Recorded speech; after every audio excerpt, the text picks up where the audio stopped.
Jelly roll cakes aren't just delicious, they're versatile. I'm going to use the classic raspberry jelly roll I first made to make a Charlotte Royale. This is a Bavarian cream covered completely in slices of jelly roll. I've taken a bowl and lined it with plastic wrap. And now I just lay in the jelly roll slices, trying to keep them quite close together. And there we go. With that set, I can make the cream filling, which is a true Bavarian custard cream. I've got a cup of milk, and I'll add to that 1.5 teaspoons of vanilla bean paste, or you can use the scraped seeds from half a vanilla bean. Give that a little whisk, and I want to bring this up to a simmer. I have 4 egg yolks here that are the custard base, and I'm going to add to this 2/3 of a cup of sugar. Give that a little whisk. And there we go. Now that my milk has come to a simmer, I'll slowly add it to my sweetened egg yolks. And I'll add this entire mixture back to the pot.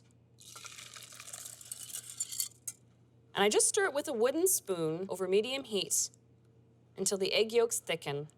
And I can tell when it's done when it coats the back of the spoon.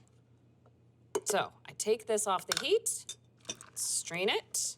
While the custard's still hot, I stir in 2 tablespoons of gelatin powder that have been stirred with 1/3 of a cup of cold water. This makes it easier to melt into the custard. And there we go. This Bavarian base has to cool completely to room temperature before you add in 1.5 cups of whipping cream that I've whipped up to a soft peak.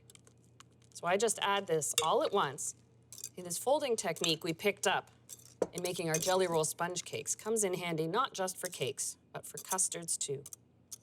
And you can see how the cold whipped cream immediately starts setting the gelatin. So now this entire mixture gets poured into the bowl lined with the raspberry jelly roll, and then line it with more slices of the jelly roll. This is actually the bottom of the Charlotte. Now, the Bavarian cream needs at least 2 hours to set. 4 is a better idea. It's a great make-ahead dessert. So to serve it, invert it onto a plate, lift out the bowl and the plastic. In here you have a grand dessert ready to serve. What's nice is the consistency of the jelly roll cake is as smooth as the custard beneath it. So it's easy to slice as it is to eat. Look at that. And now that you've mastered all the techniques behind this, you can take it into your own kitchen to bake and enjoy.